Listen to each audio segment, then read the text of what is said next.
Ladies and gentlemen, welcome back to Laymen Daily Show. Well. Interesting news that dropped a couple of hours ago. Again, I wasn't sure if I was going to do a show today. Wasn't sure if there's enough news, but today this dropped. Has to go in today, okay? It's a little bit of a later show today, but I wanted to talk about this. It's a game that I play a hell of a lot, okay? Over 2,000 hours of Overwatch 1 and Overwatch 2, or whatever. I want to talk about this. There's a trailer I want to show you, some other news, reviews, and discussions. And we'll do the AI game today. Fuck it, why not? I love the AI game. Good to see everyone here. Let's do the drop, because everyone wants to hear the drop, right? Then let's talk about Overwatch 2. I want to take a bit of time to talk about Overwatch 2, because I got a lot to say on the subject. All this and more after the drop.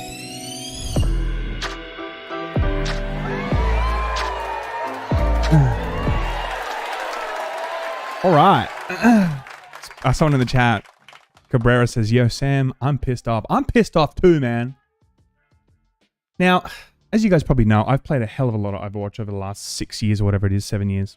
Since it came out in May 2016, or give or take, that has pretty much been the game that I play all the time. Like, that's pretty much the only game that I play. It's become part of, like, my DNA. Literally, that's all I do. I play a couple of hours a day. And over the years, it has amounted to over 2,000 hours. So I've seen every change. I've seen Symmetra's changes. I've seen Forbes changes. I've seen everybody's changes, from Reaper's, vampire change instead of just picking things up when people die. Or you name it, right? There's just been so many changes. And that's Overwatch trying to constantly figure out how to balance the game and also make it more fun and engaging. That's all well and good. But one thing Overwatch has consistently done over the years has had a population that has dwindled, especially through Overwatch 1. And I think that forced them to really go down the route of the 2. Okay, all about Overwatch 2.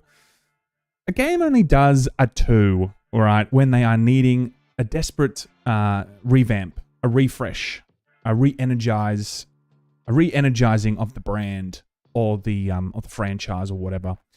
Destiny 2 did it. They definitely put a 2 on the end of it, but that was also partly because they had an agreement with Activision to try and continuously pop out new games, right? And they were also on track to do Destiny 3 before that whole Activision thing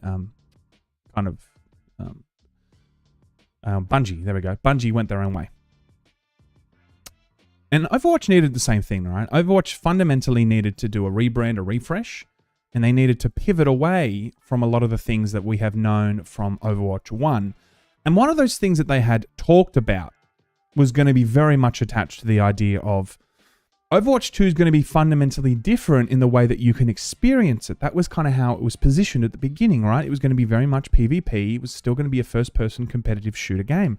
But it was also going to be including the way that in which that you could work together as a team in a much more PvE fashion, with skill trees and kind of building out a hero and different abilities and all that kind of stuff.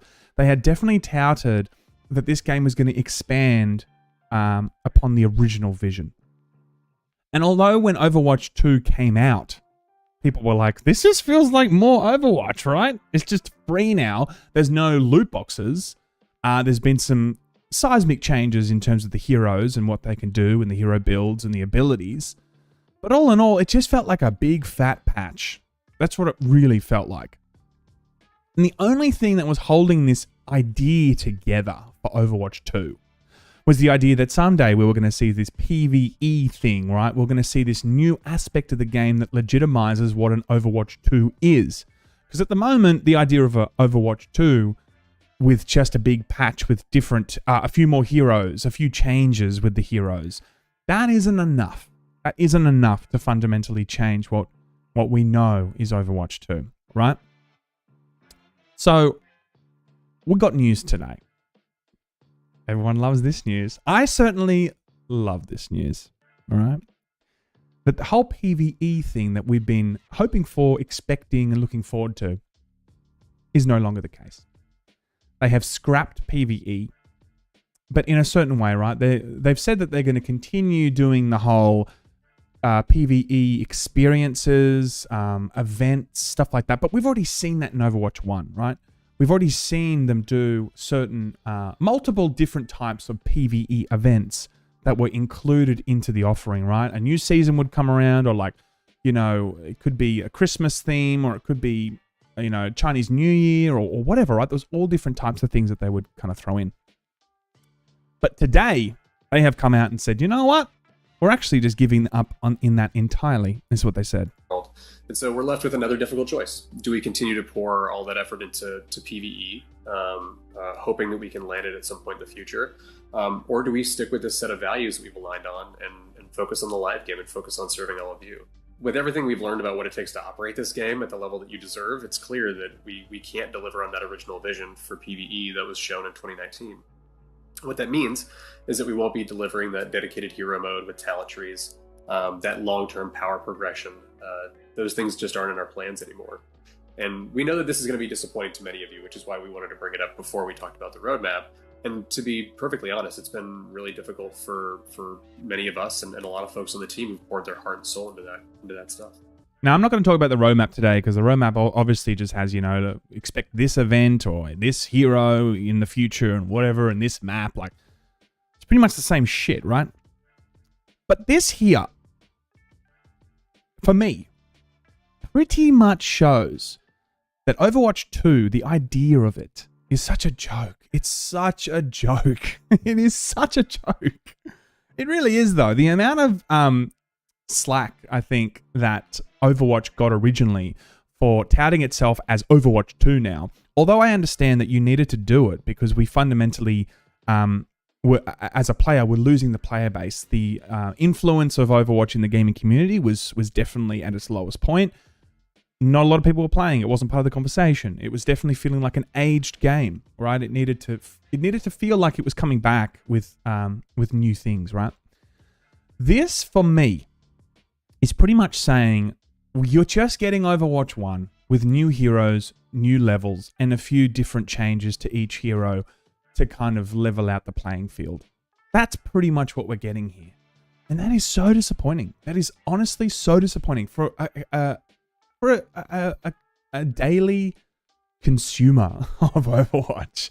I was so looking forward still to seeing what this was. This is the thing that brought some people, brought them back in. They were like, okay, cool. We're going to see multiple different facets of what Overwatch is going to be.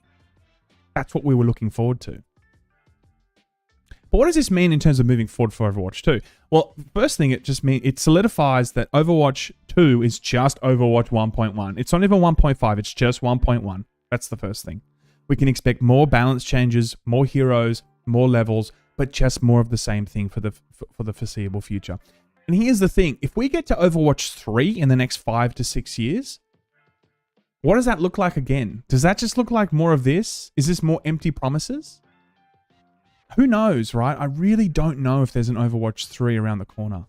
I don't know if they continuously double down on just consistently giving us heroes, levels, and balance changes, and the odd PvE event. And that is enough to sustain it. It's enough for Fortnite, right? To continue and not feel like it needs to have a Fortnite 2. But having said that, it did have chapters now. I think it's up to like chapter 4 or whatever, right? So there's their own way of revamping what they're going to be giving us, right? But I just cannot buy the idea that for 6 years after Overwatch 1 came out, for 6 or 7 years, they're pretty... Okay, this is the most 2 game that's used so much of the assets. You reused all the assets. It's just the assets from Overwatch 1. What were they doing for 6 years? Legitimately, what were they doing? I legitimately want to know that. And yes, you can say, okay, they've been working on new heroes and whatever. And a lot of development time, of course, goes into the idea of like, okay, cool, let's try PvE. That takes manpower, that takes time, that takes effort, that takes creative vision, right? Like, absolutely. And some of that time in that 6 or 7 years, that's them trying to figure out what to do. But I am stunned to see that Blizzard, such a competent, I would still say very competent, especially after playing Diablo 4, Overwatch 1 Game of the Year for 2016, Diablo 3 had its problems, but it was ultimately a very complete game and it had a large audience. And before that, of course, they had World of Warcraft, Warcraft 3 Reigns of Chaos. Like, you know, Diablo 2, like it just goes on in terms of the competency that we have seen. Especially Diablo Immortal, we all love that. But I don't understand how 6 years go by. 6 years. And we have not seen anything truly to justify the manpower through that 6 years. What they've obviously done in this 6 years is explore, try to figure out, experiment, try different things, and then put it to the side and then try new things. And I guess I want to make this point too. I'm not one of these people that say, hey, you gave something a go and it didn't work. Shame on you. I'm not saying that. It's okay for a developer or it's okay for a studio to try things and be ambitious about what they want to be bringing out, right? Like I like that. It's kind of cool. But when you don't bring anything out, do you know what I mean? When you don't bring anything out, that's when I'm like, okay, cool. Like we can call Redfall a meme, but there's something to show for it. Even if it's the buggiest mess since Fallout 76 and a giant meme, there's something to show for it. There is legitimately nothing to show for these 6 years that they've been trying to do this. Legitimately nothing. If you say to me, no, Sam, we've got a few new levels. We've got 3 or 4 additional levels now since Overwatch came out. We've got new heroes, Junker Queen, Sojourn, the other one, God, I'm going blank here. You know, we've got new heroes, we've got new levels, but that was what they were doing. Ramatra, there we go. You know, we've got new levels, we've got new heroes, but they were doing that anyway in Overwatch 1. This is not new stuff in Overwatch. So I guess the next point that I want to make is what goes into, okay, let's just say their creative vision is now solely no PVE apart from the odd event, a few little roadmaps here and there. We can expect some sort of PVE special event, but it's going to be pretty much what we're expecting now. What are we seeing for the next 3 to 5 years? More balance changes, more heroes, more levels. Is that enough? Is that sustainable enough to keep the audience here? We've already got that roadmap from before. We saw what happened in Overwatch 1. We saw heroes come out, we saw the odd map come out, and what happened? It fundamentally still fell off a cliff in terms of people that wanted to remain interested. The difference here with Overwatch 2 is it is free to play. The barrier to entry is so much smaller now. And Lifeweaver, that's right, Nolan, Knifeweaver, and Kariko. There we go. So look, there has been, you know, a few heroes, but again, that's just pretty much what Overwatch 1 was doing anyway. So I wonder if this is going to be the trajectory of the next 3 to 5 years. Am I going to find myself in 3 years' time waiting long queues? It's too hard. Okay, so in Overwatch 1, there were certain times where you wouldn't be able to get a competitive game. Like if I wanted to play a game in the morning before I started work, as we all do, sometimes you'd be waiting a long time. You'd just play quick play because it was too long. It was 17 minutes sometimes to get a game, 20 minutes. Quick play was less, but sometimes quick play could be 6 minutes, 7 minutes, 8 minutes. Now it's brought down now. Like with quick play, you can probably find a game in the next 4 if you're doing all role queue, you're doing flex, you can find a game in like 40 seconds sometimes, or like a minute, you know? If you want to do DPS, or a healer, or a tank fractionally, a tank is probably the hardest one to find now in terms of getting queuing up for. You may wait a minute and a half, 2 minutes, potentially, right? But all in all, the queue times are significantly less. And the domino effect of that, the domino effect of people waiting longer queues, feeling like it's less part of the conversation, going on Twitter and seeing less people talk about Overwatch, it's less being viewed and streamed on Twitch as it happened in Overwatch 1. That domino effect makes people less and less interested in the game in general. I would say Fortnite's success partly is very much about that machine of content creators feeling like they're going to get views, they're going to continuously make content about it, and that continues to be front of mind for the consumer then, because they're watching things on Twitter, they're watching things on YouTube, they're watching one of their favorite creators continuously put out things about Fortnite, makes them think, oh, far out, cool, that new thing's in Fortnite, I'll go play it. Now, I'm not saying it's the only thing that makes Fortnite successful, I'm just saying it's just part of the many cogs of the wheel of success for Fortnite. And with Overwatch not being able to deliver something fundamentally new and fresh that justifies the two. I wonder if we're going to see the same thing. I just think it's going to be it's going to repeat history here. It's going to be repeating history. And that is a real shame. So I wanted to go live today just to talk about my thoughts on this, because I think this is a real shame. I think for them to throw in the towel creatively of anything that they were going to bring, like, it's one thing, again, to not being able to deliver a full vision. It's another thing to not deliver anything. Like, nothing. There's just nothing. It's just nothing. For them to throw in the towel like that. And I just feel like it's a bit of a defeatist attitude here. That means is that we won't be delivering that dedicated hero mode with talent trees, that long-term power progression. Those things just aren't in our plans anymore. And we know that this is going to be disappointing to many of you. Those things just aren't in our plans anymore. Fair enough, right? Things change, plans change. But what I would have liked to hear here is, hey, you know what? Instead, this is our new great vision that we want to justify the 2 with, the Overwatch 2. That's what we want to be showing here. ICZ says, Overwatch 2 feels like a crypto scam. Well, it definitely feels like a bit of a scam. The thing is, right, it's not, you didn't have to pay for it. This is the saving grace of this. You didn't have to pay for Overwatch 2. If you had to pay for it, $70 or something US, and they come out with this, like, oh, it's just not part of our plans anymore, folks. I'm sorry, it's just not it's not happening. We tried, it didn't work. Thanks for your $70. That would have been a completely different conversation. But it's free to play. Right? I haven't paid a single cent for Overwatch 2 in terms of cosmetics and whatever. But they were looking to monetize. PVE, so this was going to be another way that they ultimately made money.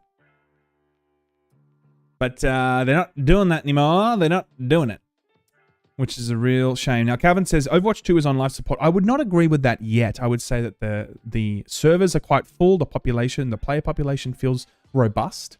There is a decent amount of conversation around there still. Having said that, I would definitely say that I'm seeing Twitter. I mean, I'm just using this anecdotally. Like, I go on Twitter, I'm seeing less people talking about Overwatch than they were 3 months ago. And that's naturally because Overwatch 2 came out in October or whatever last year. It felt like there was more hype still, and there was more hope and interest in it, you know? Gimorath says, rip Overwatch from Twitch. Yeah, in some respects, I think that now we are going to see a very similar trajectory as what we saw last time, which is a shame. And I don't want to spend too much time here, but I just wanted to say ultimately, I am very disappointed to see what they've done here. Got a super chat here. Mr. K for $1.99. I appreciate you. How does it feel being the better looking brother? What are you talking about, better looking brother? What are you talking about? I got no idea what you're talking about. I appreciate your super chat, man. Appreciate that. Yeah, so look, guys, in closing thoughts, expect the same of what we saw from Overwatch 1. One of the most competent, brilliant studios in it, you know, I would say still one of the most brilliant studios out there, Blizzard. They can still create brilliant games. I'm hopeful of that. Overwatch 2 was still a brilliant game when it came out. It caught everyone's attention. Diablo 4 looks like it's in really healthy shape, you know? Overwatch 2, for me, just looks like in the next 3 years, we're going to be the same place we were. It's going to be doing exactly the same thing we saw 5 years ago. Barely getting games. Feeling like it's not part of the conversation. People calling it a dead game. Like, I remember streaming this like years ago, and people were like, oh my God, people still play Overwatch? That's the same trajectory now. I think what these developers failed to grasp in the delivery of what they've said is it's, the idea of the player population wanting to see a bright future for Overwatch isn't really just fundamentally in PvP. It's very much about, like, what else are you offering us? That's what I would have liked to see them in that thing, right? Before they go live and start saying it's just not part of our plan anymore. I think what they're failing to grasp as a hardcore Overwatch player, whatever you want to call me, is players like us. We want to see you talk about what is the future then. Like, show us what we can be excited for. Because 7 years on, we want to see some new shit. We want to see something that makes us feel like there's things that are going to be redefining what this is. Not to say that I won't continue to play Overwatch for many years to come. I will.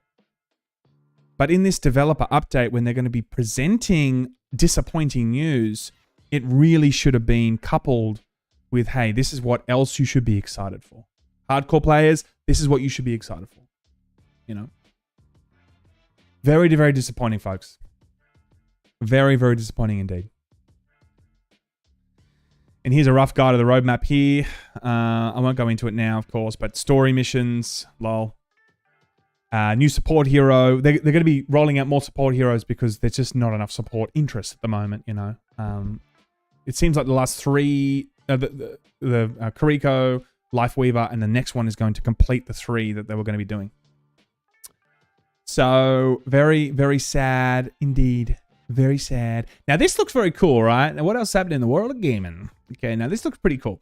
I saw this on IGN the other day, and I'm like, holy shit, this is like Mickey Mouse-ish, but noir, and you're a detective, and this looks really cool. What if you took a new first-person shooter, made it about a private detective named John Mouston, gave it an old-timey rubber hose animation style, added in a monochrome noir aesthetic, introduced a revolver, Tommy gun, and some dynamite, and made it available to wishlist now on Steam?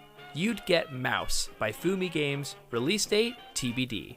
Yes, sorry, we have no idea when it's coming out. I think that looks really cool. I think that looks mad. You know what, let's open to the chat actually so we can actually talk about Overwatch for a little bit. I think a lot of people do want to say their piece here, so that's chat. Play this in the background. Am says most overrated game ever. I still think Overwatch is a great game, but I don't think it has as bright a future as it could have had if it really doubled down with some amazing creative ideas. We're just getting the same thing that we got before, and I know I'm kind of doubling down of what I've already spoken about, but yes. Dio Lux says, do you think the community will trust Blizzard going forward? I think some people will feel like it's okay to creatively try things and not get to where you need to go. Other people, and they'll be fine with just the PvP. Some people will look at this and go, okay, so you haven't delivered on anything, any of your promises. No promises. And anyone that says, no, they've delivered on some promises. They've got some new heroes and some new maps. As I said, they've already done it in Overwatch 1. That isn't a promise. Some people will just be like, you know what? Cool, I'll play this for a little bit, but I'm not hopeful for any future of Overwatch, and I don't think it's going to be part of the conversation. Some people will think that, and I'm partly thinking that. Big time. One dashing hot dog says, who do you main in Overwatch, Sam? I play a few characters. I play a bit of Lucio, a bit of Brigitte. I love Brigitte, Moira. A bit of Mercy when I'm playing with Thick Boy if he'll tank. I love my McCree. Well, somewhere in the world. I like a bit of Soldier 76. What else? I like a bit of Reinhardt. I don't like Orisa. I think she's a pain in the ass. She never dies. I just don't like playing her. Symmetra is the worst character in the game. It's simple as that. I don't care what anyone says. Symmetra is a pain in the ass. Okay? So those are kind of roughly the people I play. Says Hopium. Is that her? Has he changed his name or is that just Hopium for the game. Absolutely. Rinzi says, we got 2+ years of no new heroes in Overwatch 1. That's right, we did. We got Echo. I forgot about that. We got Echo, and then that was it, man. We got nothing because they were saying they were working on the new game. And then the new game came out. It was just reused assets with the same goddamn heroes with 1 or 2 new heroes. Sojourn, Junker Queen, and someone else. And Doom says, Overwatch is just wasted potential. The IP, they could have had an animated show like Arcane once upon a time. Absolutely. Or the Cyberpunk 2077. You know, they did their own anime too. There's a robust lore here. There's so much to do here. There's so much to see here. And for them to not actually live up to their full potential is a real shame. Utsukumi says, when they removed the player levels, the game just felt dumb. There's nothing to push forward. Player level. Oh, I know what you mean by that. I got to like gold 5 stars 100. I think I was like level 600 or 700 or something. I know what you mean. That was a shame. I really did enjoy that. It's a shame that they took that away. Absolutely. Tasmaniac says, what the hell were they doing for those 2 years then? What the hell were they doing for more than 2 years? You got to remember, there's a dedicated department making new heroes, right? And there's going to be a dedicated department making Overwatch 2. They had more than 2 years, you know? The fortnightification of Overwatch is finally complete. Well, I mean, yeah. Fortnite is a miracle in terms of how much content they've delivered, The black hole event, remember that? Like everyone that was playing just got sucked into a black hole. Like the spectacle of this is actually incredible. You know, to see what they do time and time again with Overwatch, with Fortnite is incredible, and it's something to look up to. I think as a gaming studio, you might not like Fortnite. I'm not a huge fan of Fortnite, but what I will say is what they're able to do with Fortnite, constantly deliver high quality content for people that love Fortnite. Man, it's unmatched. It's legitimately unmatched. Nethstar says, what's the news on Overwatch 2 now? You missed it, my friend, but ultimately PVE is gone. Okay, it's a real shame. Kenneth, they wasted 4 years in total. I would say it's probably close to 4 years. Absolutely. Absolutely. Absolutely. D899 says, Blizzard is a cash cow for Activision. Zero effort goes into anything Blizzard does because why? Blizzard isn't Blizzard and hasn't been since 2007. Well, I would say that if Diablo 4 lands well, then I think that we will see a glimmer of what Blizzard used to be.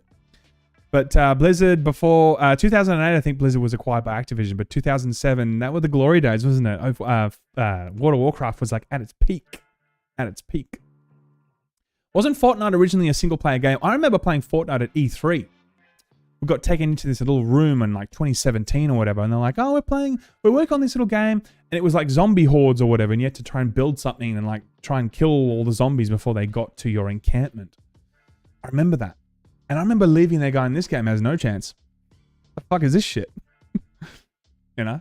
But how wrong I was. I could be wrong about Overwatch's future too, but it's not looking great. Nummingbird says this was the worst time for them to scrap too.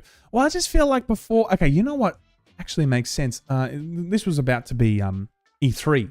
And maybe some people are expecting to see some legitimate stuff from E3. Or maybe even like Blizzard World or whatever they call it. You know, the BlizzCon. There we go. That's later in the year though. So all those things, just a big disappointment. Very, very big disappointment, guys. So, yeah, guys, real shame, total shame, big shame. Now, this is actually someone from the Activision deal speaking on the behalf of the EC, the European Commission, talking about why this was something that they were more comfortable with moving forward with. About cloud gaming. Very nascent right now, but it will grow. And, well, we had a concern about cloud gaming. Very nascent right now, but it will grow. And we saw that none of the games that we're talking about here of Activision Blizzard would be available. And that, of course, would be a concern. We were given a remedy. So a 10-year license for free for existing and coming games now to be made available. So we think that this is not only sort of solving a problem, it's also pro-competitive. And that, for us, is a good thing. So that was enough to convince you on this one? Well, it was enough, yes, because this is not about different procedures or a different sort of legal bar that you have to climb. This is about a competition concern being solved so that a merger can go on. So it seems like the very thing that got it over the line was that 10-year deal. Any streaming company, legitimate streaming software company that was going to allow people to stream anywhere around the world, especially in the EU, right? They're specifically talking about the EU. As long as they're able to allow those games to exist on those platforms also, that was enough to get this over the line, you know? And now we've got this over the line with the EU. The US is still waiting. Of course, we've heard from the CMA and the UK. They're doubling down, not wanting to move forward with this. But I wonder if they're going to just move forward without the UK. Now, I'm actually going to go forward with I'm going to go forward here. This is something interesting, right? So, responding to a question about pulling out of the UK over the Xbox Activision Blizzard King deal, Microsoft CEO Satya Nadella said, "Let's wait for it to play out." I wonder if he's really just kind of like a very soft threat. It's like, if we don't get what we want, then we'll just pull out of the UK. There are 11 other jurisdictions that if US comes on board, that they can exist in. Would it make financial sense for them to just pull out of the UK entirely and say, you know what, we're not we're not going to play ball in the UK. We're just not going to allow our products to be sold there or our services to be sold there. And I don't know if that is just going to be for Xbox or if that's just going to be Microsoft in general. I guess Microsoft and Xbox needs to do the figures and say, is this going to be financially viable for us to not play ball and not compete in the space of the UK? That's going to be something in the future, right? But that's interesting from the CEO, for him to be like, let's just wait for it to play out. That's just a soft threat, okay? They don't want to play ball, then we're out, okay? Oh, you guys want to use Excel in the UK? Sorry. CMA didn't let us do certain things. Oh, you want to write something on a Word document? Sorry, can't do it. Nope. Can't do it. You want to use Outlook? You want to check your emails? Sorry, pal. We're out. I wonder if that's going to be the future. Who knows? Irvin says, UK customers will just use a proxy blocker. Absolutely. The amount of proxy NordVPN shit that's just going to skyrocket in the area of UK. A lot of people, I mean, when they do the census for the UK in the next couple of years, they're going to be like, so many people on the internet seem like they've moved out of the UK. They all live in frickin' Germany now. How'd that happen? Hey? But they're only living in Germany to play certain games or use a Word document or send an email. That's really strange. And then they're just teleporting back. Very strange. In other news, Microsoft has confirmed that the EU forced it to automatically offer Activision Blizzard games on competing cloud game services. Microsoft will offer this globally. So it seems like Brad Smith, the CEO, was saying that he said in a tweet, but they were obviously so keen to get this deal over the line that they were willing to formally in the next 10 years give every single streaming platform the ability to do this. That's big, man. For them to have to kind of comply with that for the next 10 years, it really says that any legitimate concerns anyone has about multiple games from Activision Blizzard King not being on multiple platforms and multiple consoles, that's not going to be a thing for the next 10 years. And the gaming landscape can fundamentally change in the next 10 years, right? All sorts of things can change, right? Who knows what's going to change in the future? But yeah, so I'm interested to see what happens at the end of that 10-year deal. Do they just continue to renew? Is it making them enough money to just continuously allow different platforms and different consoles to play Activision games? But is there a way that they incentivize players to still visit the Xbox ecosystem? That's the thing, right? I don't know. I don't know. In other news, Xbox version of Stray has been rated by the ESRB. So this has been a exclusive. Stray has been exclusive on PlayStation for some time now, but it looks like it's coming to Xbox. PlayStation will never recover. Okay? PlayStation will just never recover. Brexit soft from Tasmaniac. You never know, man. We may be seeing a Brexit soft. That's a good name for it. Who knows? And Mr. K, Sam, if you don't mind me asking, you said you work in finance, right? What exactly do you do regarding finance? I will say I work with the banks. Okay, and I'm a mortgage broker. Mortgage broker, if anyone needs a mortgage, you know I'm very serious, right? I'm the person to go to. Maybe this is a persona. Have you ever thought that? This is just a persona. Maybe when I step off camera, I'm quite a serious guy. G'day, mate. Yep. Let's talk about finance today. Yep. What's happening in the world of finance? Ladies and gentlemen, welcome back to the Laymen Finance Show. Maybe I'm very different.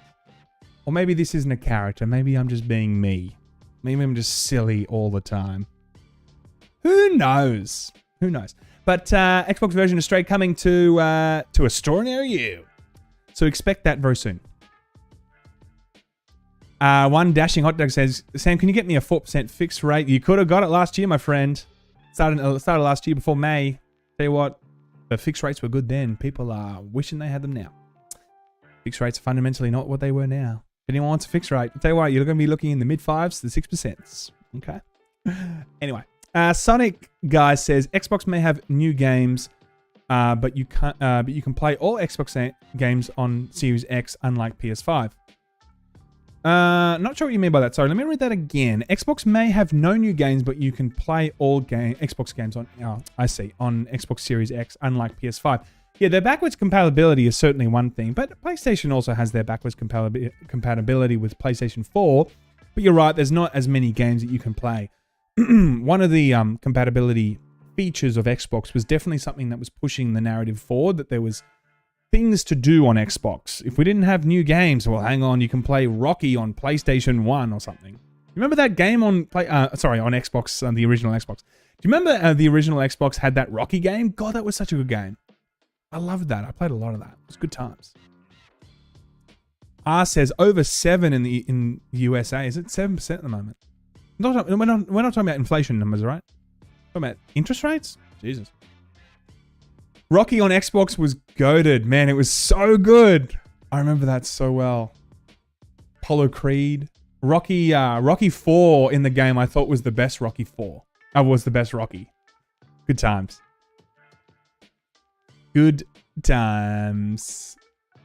So, what else happened in the world of gaming? Sonic publisher Sega has suggested it could start charging $70. Now, we've already seen this, of course, for some of the first-party studios. PlayStation was the first one to do it, to raise their prices to $70 US. Other third parties are naturally going to start doing that, and I'm sure we've already seen that with a few publishers. Can't remember them at the moment if they have, but for Sega to do that, that feels natural. It does feel natural for these third-party publishers to start increasing their prices. With PlayStation setting the tone for pricing for this latest generation, it was only a matter of time before we saw more of these companies do it, you know. But in other news, Saudi Arabia, there we go, increases its stake in Electronic Arts. Public Investment Fund ups its share by 55%. That's interesting because Saudi Arabia are the ones that recently didn't allow Final Fantasy 16 to exist in Saudi Arabia. They've banned the game. Now, we don't know. They didn't actually go into details as to why they banned it, but maybe there's a kissing scene with like a guy on guy or something. Or maybe there's a scene with girl on girl. Oh, baby. Oh, yeah. Gotta pre-order that shit, folks. Okay. Any ounce of it's gonna be girl on girl. Okay, I'm done. I'm pre-ordering the game. I'm pre-ordering 10 copies to show my support. Ah, God. I'm only joking, folks. Misogyny at its best. Misogyny at its best. But Saudi Arabia has increased its stake in Electronic Arts, so I wonder what the plan is. Maybe because it's making money. They want to increase their stake. Maybe they want to start incentivizing EA to make it orthodox. All right, don't make it too. We don't want to see anything that we don't like in these games. All right, we don't want to see any Jedis getting a bit, with each other. Because Jedis, they cannot kiss. Okay, because if you're a Jedi, you must be away from the dating game. Maybe that's what Saudi Arabia wants. Any new Jedi games, if you're trying to kiss, nah, we don't want it. We don't like it. That's what it's all about here, folks. And who's ready for the AI game? This is going to be a shorter episode today, guys. Who's ready for the AI game? What have I got here? All right. Is this, guys, anyone that's new to the AI game, is this AI or is this real? You could let me know what you think. Let me know what you think. I'll leave this here while I chat with the audience. Hello, man. Maybe a woman drive. That's quite good. Hello, man. Oh, man. That's one of the funniest comments I've ever seen. Maybe a woman drives a car. Maybe that's the problem in Final Fantasy 16. Maybe a woman drives a car. They're like, nah, fuck that shit. No way. And then maybe they want to take a stake in EA because they're like, no, we don't want any female Jedis driving any of those speeder things. Nah, we don't want that. No way. Get them out. Oh, it's quite funny. Hollow Man, that's AI. Too smooth. Real. Understanding says real. Well, guys, remember, I've done a few reals and a few fakes now. So what am I doing here? Am I doing AI? I've done way too many AIs. So remember that. But I've also done a few reals recently. I thought this one was going to be too easy because it's clearly not AI. Or maybe it is. Or maybe it is, folks. We'll get back to that in a second. Real with AI touch-up. Okay, that's a good middle ground. Interesting. Abdul says fake. Interesting. Please use more filters so we can't tell what's what no more. Yeah, well, who knows, right? Drayden says very haram. Tasmaniac says if it's real, it has some serious filters going on. Or maybe she's just like legitimately beautiful. Maybe. You don't need a filter? See, I don't need a filter. I don't need a filter. I'm just legitimately beautiful. Okay? By her chest. Ethan, you're looking at her chest? My God, this is a PG. This is a Christian channel, man. Come on. We're not looking at her chest. We're looking at her face. Okay? AI at 10,000%, he says. All right. Is it AI, folks? Is it AI, ladies and gentlemen?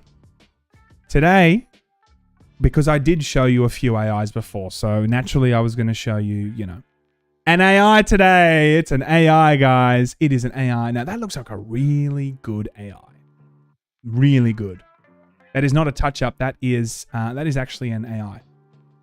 Built in AI, made by AI, and that looks incredible. That looks real, doesn't it? Pretty close. Rip. Yeah. Hair longer in one side, Mr. K said. Oh, no, King Cuz says, hair is longer on one side than the other. No girl would allow that. Exactly right. It's clearly AI. That's just absolutely. There we go. That's the clue. There we go. Johnny says, that's my mum. I'm not going to make any jokes about mums here, okay? But if that's your mum, she is one beautiful mum. That's all I'm going to say. There we go. That was nice. That was nice. That wasn't bad. That was fine. That was fine. She is real. You don't know her. She goes to a different school. Yeah, that's true. Maybe I'll tell you that she's real, or that she's AI, but she's really real, because I don't want anyone to like look her up. She's my girlfriend. No, sadly not. Sadly not. But guys, thank you so much for tuning in. That was it today. Overwatch is a total meme, total shame. Guys, thank you so much for tuning in. I love you, appreciate you. It's a shorter show today, but Overwatch has been a disaster, total disaster. I'll see you guys probably tomorrow, if there's news, if not Friday, with more news, reviews, and discussions. Have a wonderful day, evening, wherever you are. And I'll see you guys next time. Laymen out.